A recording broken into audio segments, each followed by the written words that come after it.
നമസ്കാരം. പ്രതിപക്ഷം ശക്തമായ രീതിയിൽ CPM-നെ സഭയിൽ കടന്നാക്രമിക്കുന്ന ഒരു കാഴ്ച തന്നെയാണ് ഇന്ന് കാണുവാനായി സാധിച്ചിട്ടുണ്ടായിരുന്നത്. കൃത്യമായ മറുപടി നല്ല രീതിയിൽ നൽകാൻ പോലും മുഖ്യമന്ത്രി പിണറായി വിജയന് സാധിച്ചിട്ടുണ്ടായിരുന്നില്ല. ആഭ്യന്തരം തന്നെ നോക്കുകുത്തിയായി മാറിയിരിക്കുന്നു. മുഖ്യമന്ത്രിയുടെ മണ്ഡലത്തിലുടനീളം തന്നെ, മുഖ്യമന്ത്രിയുടെ ജില്ലയിലുടനീളം തന്നെ ഇങ്ങനെ അക്രമ സംഭവങ്ങൾ ഉണ്ടാകുന്നത് ശരിക്കു പറഞ്ഞാൽ അദ്ദേഹത്തിന് തന്നെ ആക്ഷേപമായി മാറുകയാണ്. എന്തിനേറെ പറയുന്നു, CPM തന്നെ തുറന്നുവിട്ട ഭൂതം അവരെ തിരിഞ്ഞുകൊത്തുന്ന, അവരുടെ കൈവിട്ടു പോയൊരു കാഴ്ചയാണ്.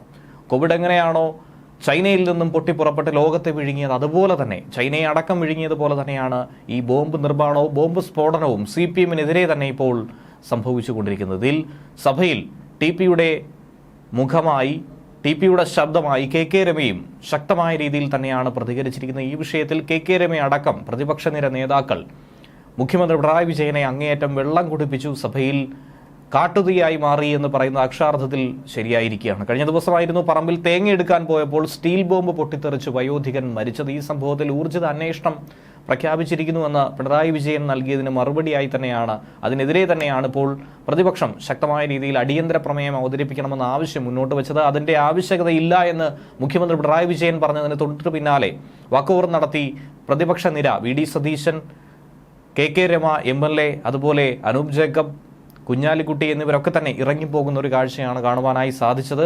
അതിന്റെ കൂടുതൽ ദൃശ്യങ്ങളിലേക്ക്. സർക്കാരിന്റെയും പോലീസിന്റെയും ഒത്താശയോടുകൂടി ബോംബ് നിർമ്മാണം നടക്കുകയും നിരപരാധികൾ മരിക്കുകയും സംഘർഷങ്ങൾ ഉണ്ടാകുകയും ചെയ്യുന്ന ഈ സാഹചര്യത്തെ മറികടക്കാൻ വേണ്ടിയിട്ടുള്ള ഒരു പ്രവൃത്തിയും സർക്കാരും പോലീസും ചെയ്യുന്നില്ല. സർ, അതിൽ പ്രതിഷേധിച്ച് ഞാനും എൻ്റെ പാർട്ടിയും വോക്കൗട്ട് ചെയ്യും. കണ്ണൂർ ജില്ലയിലും പരിസര പ്രദേശങ്ങളിലും ഒരു കുടിൽ വ്യവസായം പോലെ ഈ ബോംബ് നിർമ്മാണം നടന്നുകൊണ്ടിരിക്കുകയാണ് സാർ. എത്ര മനുഷ്യരാണ് സാർ ഈ ബോംബ് നിർമ്മാണത്തിൽ മരണപ്പെട്ടു പോകുന്നത്?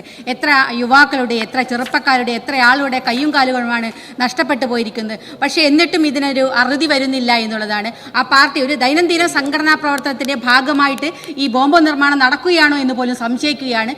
ഇത് പോലീസ് മാത്രം വിചാരിച്ചതുകൊണ്ട് ഇത് അവസാനിപ്പിക്കാൻ കഴിയില്ല സാർ. ആ പാർട്ടിയുടെ ആളുകൾ, CPM-ന്റെ നേതൃത്വം തന്നെ ഇതിനെതിരെ ശക്തമായിട്ട് രംഗത്ത് വരും. ഇത്തരം നിർമ്മാണത്തെ നിർത്തിവെക്കാൻ, അല്ലെങ്കിൽ ബോംബ് നിർമ്മാണമല്ല, അക്രമ രാഷ്ട്രീയമല്ല രാഷ്ട്രീയ പ്രവർത്തനം എന്ന സന്ദേശം സമൂഹത്തിന് കൊടുക്കാൻ കഴിയണം. അതിനനുസരിച്ചുള്ള തീരുമാനങ്ങൾ എടുത്താൽ മാത്രമേ ഇത് അവസാനിപ്പിക്കാൻ കഴിയൂ.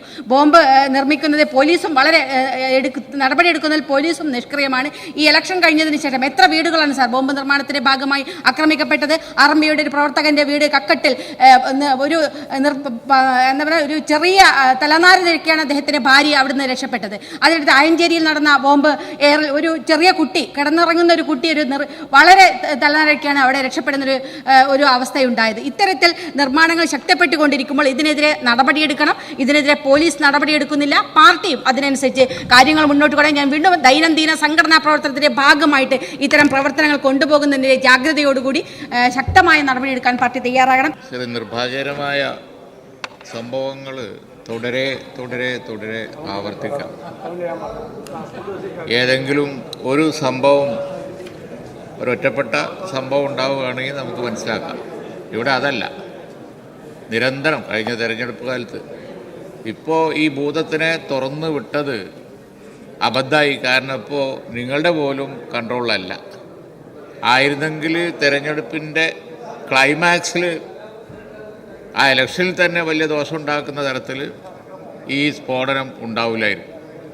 ഇപ്പം കൺട്രോളിലല്ലാത്ത ഈ സ്ഥിതി വന്നു കഴിഞ്ഞപ്പോൾ നിരപരാധികളാണ് നിരന്തരം, കുഞ്ഞുങ്ങൾ, കുട്ടികൾ, അതുപോലെ തന്നെ ഇപ്പോൾ ഇത് വളരെ പ്രായം ചെന്ന ഒരാൾ പറമ്പിലിറങ്ങി നടന്നുകൂടാ, വീട്ടിൽ കിടന്ന് ഉറങ്ങിക്കൂടാ, എവിടെയാണ് ബോംബുണ്ടാവുക എന്നറിയില്ല. ഈ ഒരു സ്ഥിതി സർ ഇവിടെ പറഞ്ഞു, ബോംബിന് നടക്കുമ്പോൾ ബോംബുണ്ടാവും എന്നൊരു വാണിംഗ് അങ്ങനെ കൊടുത്തിരുന്നു.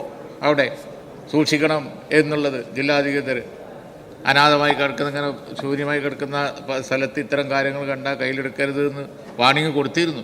അപ്പോൾ ഇതൊരു വാർത്ത പോലും അല്ലാതായി കേൾക്കുന്നവർക്ക്. സർ, അതുകൊണ്ട് ഗവൺമെൻറ്റാണ് ചിന്തിക്കേണ്ടത്. സർ, ഇവിടെ ഒരു ശരിയായ വിശദീകരണം വരാത്തത് ഇവരെന്തിനു ഹോണർ ചെയ്യുന്നു എന്നുള്ളതിനാണ്. ബോംബുണ്ടാക്കുന്ന ആളുകൾ അത് പൊട്ടി മരിച്ചാൽ അവരെ പിന്നീട് പാർട്ടി ഓൺ ചെയ്യുകയും ഹോണർ ചെയ്യുകയും ചെയ്യേണ്ട കാര്യമുണ്ടോ? സർ, അതാണ്. അത് നിർത്തി ഇതിനെതിരായി പൊളിറ്റിക്കലായിട്ടും അതുപോലെ തന്നെ നിയമപരമായിട്ടും ഇച്ഛാശക്തിയോടുകൂടി നടപടിയെടുക്കാൻ ഗവൺമെൻറ് തയ്യാറാവണം. ആ ഇച്ഛാശക്തിയോടുകൂടി നടപടിയെടുക്കാൻ തയ്യാറാവാത്തതാണ് പിന്നെയും ഉത്തരവാദിത്തപ്പെട്ട വലിയ നേതാക്കന്മാർ തന്നെ പോയി അവരെ ഹോണർ ചെയ്യുക എന്ന് പറഞ്ഞാൽ പിന്നെ നിൽക്കുമോ? അതിനൊരു പ്രോപ്പർ വിശദീകരണം വരാത്തതുകൊണ്ടാണ് ഇപ്പുറത്തുനിന്ന് ആരോപണങ്ങൾ പിന്നെയും വരുന്നത്. സർ, അതുകൊണ്ട് തന്നെ ഈ ഒരു വിഷയം എന്ന് പറയുന്നത് നിരന്തരം ഉണ്ടാകുന്ന ഇത്തരം വിഷയങ്ങൾ കേരളത്തിന് തന്നെ അപമാനകരമാണ്, സമൂഹത്തിന് അപമാനകരമാണ്. സഭ നിർത്തിവെച്ച് ചർച്ച ചെയ്യേണ്ട കാര്യമാണ്. അതിൽ ചെയ്യാതെ ഞാനും എൻ്റെ പാർട്ടി ഉപയോഗിച്ചു. സാറ്, ഈ ബോംബ് നിർമ്മാണം മഹത്തായൊരു കാര്യമായി കണ്ട് അവരെ ആദരിച്ചുകൊണ്ടിരിക്കുന്ന ഈ കാലഘട്ടത്തിൽ ഗൗരവതരമായ വിഷയം ചർച്ച ചെയ്യാൻ തയ്യാറാകത്തിൽ പ്രതിഷേധിച്ച് ഞാനൊരു കക്ഷി മുക്കോട്ടെ. സാർ, നമ്മുടെ നിയമസഭയിൽ ഇത് എത്രാമത്തെ പ്രാവശ്യമാണ് സാർ ഈ സ്റ്റീൽ ബോംബ് സ്ഫോടനത്തെ സംബന്ധിച്ച് അടിയന്തര പ്രമേയം അവതരിപ്പിക്കേണ്ടി വരുന്നത്? ഇതിനെ സംബന്ധിച്ചൊക്കെ ഈ വിഷയങ്ങൾ ഉന്നയിക്കുമ്പോൾ മുഖ്യമന്ത്രി നൽകുന്ന അതേ മറുപടി തന്നെ അദ്ദേഹം ആവർത്തിക്കുകയാണ്. പക്ഷേ തുടർക്കഥയായി ഈ ബോംബ് സ്ഫോടനങ്ങൾ അവിടെ നടക്കുന്നു, നിരപരാധികൾ കൊല്ലപ്പെടുന്നു. സാർ, ഇതിനെ സംബന്ധിച്ച് പോലീസിന് യാതൊരു രീതിയിലും അന്വേഷിക്കാനോ ഇടപെടാനോ കഴിയുന്നില്ല എന്ന പരമമായ യാഥാർത്ഥ്യമാണ്. അതാണ് ഇവിടെ നേരത്തെ പ്രതിപാദിച്ചത്. പോലീസ് പൂർണ്ണമായി രാഷ്ട്രീയവൽക്കരിച്ചിരിക്കുന്നു, പോലീസിൻ്റെ കൈകൾ ബന്ധസ്ഥപ്പെടുത്തിയിരിക്കുകയാണ്. സാർ, ഈ വിഷയത്തെ ഗവൺമെൻറ് ഗൗരവമായി കണ്ടില്ലെങ്കിൽ ഇതിനിയും ആവർത്തിക്കും. അനവധി പേർ ഇനിയും അവിടെ കൊല ചെയ്യപ്പെടുന്ന സാഹചര്യം വരും. ഈ അക്രമ രാഷ്ട്രീയത്തിന് ഈ കഴിഞ്ഞ തെരഞ്ഞെടുപ്പ് സർക്കാർ അഴിമതിക്കെതിരെ മാത്രമുള്ളതല്ല, ഇത്തരത്തിലുള്ള ബോംബ് സംസ്കാരത്തിനെതിരെ കൂടിയുള്ള മുന്നറിയിപ്പാണ് ജനങ്ങൾ നൽകിയത്. അതുകൂടി ഓർക്കണമെന്ന് ഞാൻ ഇവിടെ സൂചിപ്പിക്കാൻ ആഗ്രഹിക്കുകയാണ്. ഈ വിഷയം ചർച്ച ചെയ്യാത്ത പ്രതിഷേധിച്ച് വാക്കൗട്ട് ചെയ്തു.